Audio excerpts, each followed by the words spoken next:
Hi guys, current அப்படிங்கிற ஒரு விஷயம் நம்ம வாழ்க்கையில ரொம்பவே முக்கியமான ஒரு இடத்த பிடிச்சிருக்குன்னு தான் சொல்லணும். இப்போ கரண்ட் இல்லாம நம்மளால ஒரு நாள் சர்வே பண்ண முடியும் அப்படிங்கிறது ரொம்ப கஷ்டமான விஷயம். பிகாஸ் நம்ம யூஸ் பண்ற போன்ல இருந்து நம்ம சமைக்க யூஸ் பண்ற கிச்சன் அப்ளையன்சஸ் எல்லாமே இப்போ எலக்ட்ரிசிட்டி ஓரியன்டாக தான் இருக்கு. ஸோ நம்மளுக்கு கரண்ட் இல்லாமல் சர்வே பண்றது அப்படிங்கிறது ரொம்பவே கஷ்டமான விஷயம். இந்த கரண்ட் அப்படிங்கிறது நம்ம எப்படி டிரான்ஸ்போர்ட் பண்றோம், ரொம்ப ஒரு டேஞ்சரஸான விஷயம் கூட இந்த கரண்ட். அதை நம்ம எப்படி டிரான்ஸ்போர்ட் பண்ணுறோம் அப்படின்னு பார்த்தீங்கன்னா பல்க் ஒயர்ஸ் யூஸ் பண்ணி அப்படி தான் டிரான்ஸ்போர்ட் பண்ணுவோம். இல்லைன்னா சின்ன அமௌண்ட்டில் இருந்துச்சுன்னா பேட்டரிஸை யூஸ் பண்ணி டிரான்ஸ்போர்ட் பண்ணுவோம். இந்த பேட்டரியில் ஒயர்ல எல்லாம் டிரான்ஸ்போர்ட் பண்ணுற எலக்ட்ரிசிட்டி எங்கேருந்து வருது அப்படின்னு பார்த்தோம்னா இதுக்கு மெயினாக ரெண்டு சோர்ஸ் தான் இருக்குது. ஒன்று கன்வென்ஷனல் சோர்ஸ், இன்னொன்று நான் கன்வென்ஷனல் சோர்ஸ். கன்வென்ஷனல் சோர்ஸ் அப்படின்னு பார்த்தீங்கன்னா nuclear power plant, thermal power plant, இந்த மாதிரி சோர்சஸ். அண்ட் நான் கன்வென்ஷனல் சோர்சஸ் அப்படின்னு பார்த்தீங்கன்னா என்றைக்குமே முடியாதது, அதாவது சோலார் எனர்ஜி, விண்ட் எனர்ஜியை யூட்டிலைஸ் பண்ணி வர எலக்ட்ரிசிட்டி. ஓகே, இதுக்கெல்லாம் ரொம்பவே ஹை காஸ்ட் ஆகும் அண்ட் இதில் பெரிய அளவில் எலக்ட்ரிசிட்டி உருவாகுது. ஸோ இந்த மாதிரி சோர்சஸ்லேருந்து மட்டும்தான் இது வரைக்கும் நம்ம எலக்ட்ரிசிட்டி எடுத்துகிட்டு இருந்தோம். பட் இப்போ ஷியாவ் என்டர்பிரைசஸ் உருவாக்கி இருக்க இந்த புது டெக்னாலஜியை வச்சு நம்ம உடம்புல இருந்தே நம்மளால எலக்ட்ரிசிட்டியை எடுக்க முடியும். எஸ், நம்ம உடம்புலேயே நம்மளால ஒரு பேட்டரியா யூஸ் பண்ணி, ஒரு ஜென்ரேட்டரா யூஸ் பண்ணி எலக்ட்ரிசிட்டியை கிரியேட் பண்ண முடியும்.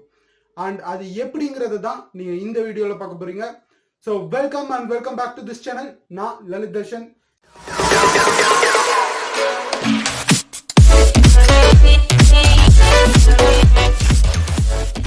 மேஜரா நம்ம எலக்ட்ரிசிட்டி ஜென்ரேட் பண்ற எல்லா சோர்சஸ்லயுமே ஹீட் அப்படிங்கிற ஒன்று இன்வால்வ் ஆயிருக்கும்.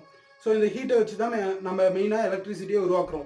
சோலாராக இருக்கட்டும், இல்லைன்னா maybe nuclear power plants, thermal power plants, அதெல்லாம் கூட இருக்கட்டும். ஸோ இந்த ஹீட்டை வச்சு எலக்ட்ரிசிட்டி உருவாகுதுங்கிறப்போ நம்ம ஹியூமன் பாடியில் ரொம்பவே அதிகமான அளவுக்கு ஹீட் ப்ரொடியூஸ் ஆகும். ஸோ நம்ம ஹியூமன் பாடியில் ப்ரொடியூஸ் ஆகிற ஹீட்டை வச்சு ஏன் எலக்ட்ரிசிட்டி உருவாக்கக்கூடாது அப்படின்னு சயின்டிஸ்ட் எல்லாம் இப்போன்ட்டு இல்லை 19th செஞ்சுரியிலேயே ஆரம்பிச்சிட்டாங்க இந்த ரிசர்ச்சை. ஸோ 19th செஞ்சுரியிலேருந்து இவங்க ரிசர்ச் பண்ண ஆரம்பிச்சதுல ஃபைனலாக நிறைய சயின்டிஸ்ட் நிறைய பேட்டர்ன்ஸோடு வந்தாங்க.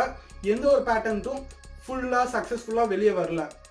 சியூ போல்டரில் சயின்டிஸ்ட் எல்லாருமே ஹியூமன்ஸோட தோலை ரிசர்ச் பண்ணியிருக்காங்க. ரிசர்ச் பண்ணதில் அவங்க தோலில் ஒரு வித்தியாசமான ஃபினாமினன், அதாவது தோலோட யூனிக்னஸ்ன்னு இருக்கும்ல, அதை எல்லாத்தையும் லிஸ்ட் பண்ணுறாங்க.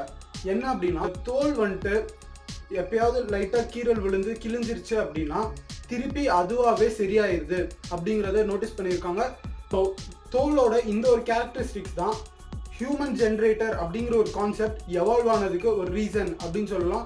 இந்த ப்ராஜெக்ட் சக்ஸஸ் ஆனதுக்கும் ஒரு ரீசன் அப்படின்னு சொல்கிறாங்க. அண்ட் இந்த தோலுக்கு இருக்க இன்னொரு ஸ்பெஷல் ஃபீச்சர் என்ன அப்படின்னு பார்த்தீங்கன்னா இட்ஸ் எலாஸ்டிக். இது வந்துட்டு ஸ்ட்ரெச் ஆகும்.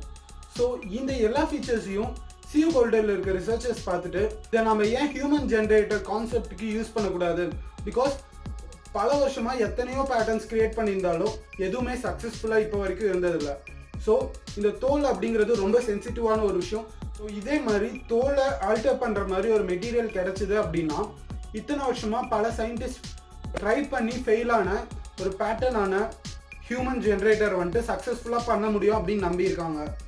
அண்ட் இவங்க இதை செய்யவும் ஆரம்பிச்சிருக்காங்க. செஞ்சதில் இவங்களுக்கு கிடைச்ச ரிசல்ட் என்ன அப்படின்னு பார்த்தீங்கன்னா ஒரு சின்ன மதர் போர்டு, அதாவது நீங்கள் இந்த பிக்சர் பார்க்கும்போது உங்களுக்கே நல்லா தெரியும், ஒரு சின்ன மதர் போர்டு மாதிரி இருக்குது. அண்ட் இந்த மதர் போர்டு மேலே லைனாக சிப்ஸ் அடுக்கி வச்சுருக்காங்க. ஒரு மெல்லிசான பேஸ் இருக்குது இதுக்கு. ஸோ இந்த பேஸ் எதால் ஆயிருக்கு அப்படின்னு பார்த்தீங்கன்னா பாலிமைன் அப்படிங்கிற ஒரு மெட்டீரியலால் ஆயிருக்கு. இந்த மெட்டீரியலுக்கு இருக்க ஸ்பெஷாலிட்டி என்ன அப்படின்னு பார்த்தீங்கன்னா இது அப்படியே தோலோட ஃபீச்சர்ஸ் கொண்டது. அதாவது இது தோல் மாதிரியே ஸ்ட்ரெச் ஆகும். அண்ட் இதை கட் பண்ணோம் அப்படின்னாலும் இது திருப்பியும் ஹீல் ஆகும். இந்த சென்ஸ் நீங்கள் திருப்பி அதே இடத்துல இன்னொரு சிப்பை பிளேஸ் பண்ணீங்கன்னா போதும், இது திருப்பி அட்டாச் ஆகிக்கும். அண்ட் மோரோவர் இந்த கம்பெனி என்ன யோசிச்சிருக்காங்க அப்படின்னா இவங்க செய்கிற எந்த ஒரு விஷயமும் இயற்கையை பாதிக்கக்கூடாது அப்படின்னு நினச்சிருக்காங்க. அண்ட் அதனால இந்த ஃபுல் சிப்பும் ரீயூசபிள் மாதிரி செஞ்சுருக்காங்க. அதாவது நீங்கள் ஒன்ஸ் யூஸ் பண்ணிட்டீங்க அப்படின்னா நீங்கள் இதை குப்பை தொட்டிலையோ அந்த மாதிரி டிஸ்போஸ் பண்ண தேவையில்ல. நீங்கள் இதை ஒரு பாலிமைன் சொல்யூஷனில் போட்டிங்க அப்படின்னா இதோட எல்லா காம்பனன்ட்ஸும் திருப்பி தனித்தனியாக செப்பரேட் ஆகி வந்துடும். ஸோ வந்த காம்பனன்ட்ஸை வச்சு திருப்பி உங்களால் இன்னொன்று செய்ய முடியும்.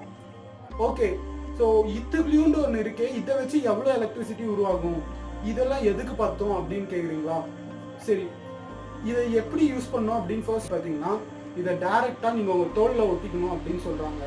ஸோ 1 சென்டிமீட்டர் ஸ்கொயருக்கு 1 வால்ட் அப்படிங்கிற அளவில் கரண்ட் இதை ப்ரொடியூஸ் பண்ணுன்னு சொல்கிறாங்க. மெயினாக எதுக்காக எய்ம் பண்ணியிருக்காங்க அப்படின்னா, ரிஸ்ட் வாட்சஸ்லாம் பேட்டரிஸ் யூஸ் பண்ணுறோம் அண்ட் ஃபிட்னஸ் பேண்ட்ஸ் அதுலாம் அடிக்கடி ரீசார்ஜ் பண்ண வேண்டியது இருக்கு இல்லையா. ஸோ அந்த மாதிரி ரீசார்ஜ் பண்ண வேணாம் அப்படிங்கிறதுக்காக இந்த ஒரு சிப்பை இன்ட்ரடியூஸ் பண்ணியிருக்காங்க. ஸோ இந்த சிப்பை நம்ம போட்டுக்கும் போது இந்த சிப்போட பேஸ்க்கு நடுவில், பேஸுக்கும் அந்த சிப்ஸ்க்கும் நடுவில் ஒரு ஒயர் போகும். அந்த ஒயர் கிராஸ்ல முடியும். ஸோ அந்த கிராஸை வச்சு உங்களால் எந்த ஒரு பொருளை வேணாலும் ரீசார்ஜ் பண்ணிக்க முடியும். அண்ட் இந்த சிப் பார்க்க இத்துக்குள்ளியூண்டு இருக்கு, பார்க்கவே ரொம்ப ஆடா இருக்கு அப்படின்ட்டு இருக்கும் நிறைய பேருக்கு. வெல், இந்த சிப்ல இன்னொரு ஸ்பெஷல் ஃபீச்சர் இருக்கு. இந்த ஸ்பெஷல் ஃபீச்சர் என்ன அப்படின்னு பார்த்தீங்கன்னா, இந்த சிப் வந்துட்டு லெகோ பிரிக்ஸ் மாதிரி அப்படின்ட்டு இதோட கிரியேட்டர் ஷியாவ் என்டர்பிரைசஸ் சொல்றாங்க. ஏன் லெகோ பிரிக்ஸோட கம்பேர் பண்றாங்க அப்படின்னா, லெகோ பிரிக்ஸ் அப்படின்னா சின்ன குழந்தைங்க விளையாடுவாங்கல்ல, பில்டிங் பிளாக்ஸ் அந்த மாதிரி. ஸோ இதை வந்துட்டு ஒன்றுத்தோட ஒன்று அட்டாச் பண்ணோம், பக்கத்தில் ஒட்டணும் அப்படின்னாலே இது வந்துட்டு இன்னொரு பெரிய ஜென்ரேட்டரா மாறும். ஸோ 2 சின்னதை ஆட் பண்ணும்போது ஒரு பெரிய ஜென்ரேட்டரா உருவாகும். ஸோ இதை வந்துட்டு பீப்புள்லாம் வந்துட்டு ஒரு ஸ்டைல் ஆக்சசரி, அதாவது இப்போ பேண்ட் அதெல்லாம் கட்டியிருக்கோம் இல்லையா, ஸோ அந்த மாதிரி கட்டிக்கலாம். கட்டும் போது இன்னும் அவங்களுக்கு அதிகமான அளவில் எனர்ஜி ப்ரொடியூஸ் ஆகும் அப்படின்னு சொல்றாங்க. பேண்ட் மாதிரி இல்லை மோதிர மாதிரி கட்டும் போது இன்னும் அவங்களுக்கு ரொம்பவே யூஸ்ஃபுல்லாக இருக்கும். ஸோ பார்க்கவும் வித்தியாசமாக இருக்காது அப்படின்னு சொல்றாங்க. இந்த ஒரு சின்ன சிப்பால பேட்டரியை ரீப்ளேஸ் பண்ண முடியுமா அப்படின்னு கேட்டிங்கன்னா, எஸ். 1 சென்டிமீட்டர் ஸ்கொயர்ல 1 வால்ட் எலக்ட்ரிசிட்டியை கிரியேட் பண்ணுது. பட் பேட்டரிஸை விட இது இன்னமும் அதிகமாக தான் இருக்கு. ஸோ அதனால இதால கண்டிப்பா பேட்டரிஸை ரீப்ளேஸ் பண்ண முடியும், பெட்டர் ஃபியூச்சர் இருக்கும் அப்படின்ட்டு எல்லாருமே நம்புறாங்க. இந்த சிப்பை இவ்வளோ நல்லா டிசைன் பண்ணியிருக்கீங்களே, இதோட ஸ்பெஷல் ஃபீச்சர்ஸ் என்ன அப்படின்ட்டு ஷியாவ் என்டர்பிரைசஸ் கிட்ட ஃபர்தராக கேட்கும் போது அவங்க சொல்றாங்க, இந்த சிப்பை வந்துட்டு நாங்கள் கம்ப்ளீட்லி ஈகோ ஃப்ரெண்ட்லியாக டெவலப் பண்ணியிருக்கோம்.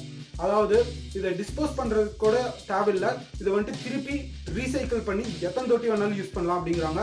அண்ட் மோரோவர் இந்த ஒரு சிப்போட லைஃப் ஸ்பேன் வந்துட்டு ஆவரேஜா 5 to 10 years வரைக்கும் இருக்கும் அப்படின்னு சொல்றாங்க. ஸோ இந்த சிப் எங்கேயாவது உடஞ்சிச்சோ இல்லைன்னா கிழிஞ்சிருச்சோ அந்த மாதிரி டைம்ல உங்களுக்கு ஒரு இன்ஜினியரோ இல்லை ஒரு ஹெவி எக்யூப்மெண்ட்ஸோ தேவை கிடையாது. காமன் மேனால நார்மலா உங்க கையை வச்சு இதை சரி பண்ணிட முடியும். அந்த மாதிரி தான் இதோட பேஸ்ல இருக்க மெட்டீரியல் வந்துட்டு டிசைன் பண்ணப்பட்டிருக்கு அப்படின்னு சொல்றாங்க. கேட்கும் போதே ரொம்ப வித்தியாசமா இருக்குல்ல. சிப் வந்துட்டு மார்க்கெட்ல ரிலீஸ் ஆயிடுச்சா அப்படின்னு கேட்டீங்கன்னா கிடையாது. இந்த சிப் வந்துட்டு இப்பயும் டெவலப்மெண்ட் ஸ்டேஜ்ல தான் இருக்கு அப்படின்னு ஷியாவ் இண்டஸ்ட்ரீஸ் சொல்றாங்க. அண்ட் இவங்க என்ன சொல்றாங்க அப்படின்னா, இதை வந்துட்டு நாங்க எந்த பேசிஸ்ல கிரியேட் பண்ணியிருக்கோம் அப்படின்னா, ஃபியூச்சர்ல ரோபோட்ஸ் அப்படிங்கிற ஒன்று உருவானாலும் ரோபோட்ஸ்ல கன்ஃபார்ம் ஹீட் அப்படிங்கிறது ஒன்று எமிட் பண்ணியே தான் தீரும். பிகாஸ் எந்த ஒரு மிஷின் ஒர்க் ஆச்சுனாலும் அங்கே ஹீட் அப்படிங்கிறது ஒன்று ப்ரொடியூஸ் ஆகும். ஸோ ரோபோட்ஸ் வந்துட்டு தன்னால சார்ஜ் ஆகணும் அப்படிங்கிற ஒரு பேசிஸ்ல நாங்கள் இதை இன்வென்ட் பண்ணியிருக்கோம். ஸோ ஃபியூச்சர்ல ஹியூமனாய்ட்ஸ் அப்படின்னு ஒன்று உருவானா கூட இது அவங்களுக்கும் யூஸ்ஃபுல்லாக இருக்கும். அண்ட் ஃபர்தரா நாங்கள் இது எப்போ மார்க்கெட்ல ரிலீஸ் பண்ணுவோம் அப்படின்னா, இன்னும் இது டெவலப்மெண்ட் ஸ்டேஜ்ல இருக்கிறதுனால எங்களுக்கு அட்லீஸ்ட் ஒரு 5 years ஆகுது இதுக்கு டைம் தேவை அப்படின்னு சொல்லியிருக்காங்க. ஸோ இப்படி ஒரு அமேசிங் இன்வென்ஷன் வந்துச்சு அப்படின்னா, பேட்டரி அப்படிங்கிற ஒரு விஷயம் நம்ம டெய்லி லைஃப்ல இருந்து கொஞ்சம் கொஞ்சமா ரிமூவ் ஆக ஆரம்பிச்சிடும். ஸோ இப்படிப்பட்ட அமேசிங்கான இன்வென்ஷனை பத்தி நீங்க என்ன நினைக்கிறீங்க? இன்னும் 5 years கழிச்சு இது மார்க்கெட்டுக்கு கன்ஃபார்ம் வருமா இல்லை வராதா? கமெண்ட்ல லீவ் பண்ணுங்க. Signing off Lalit Darshan.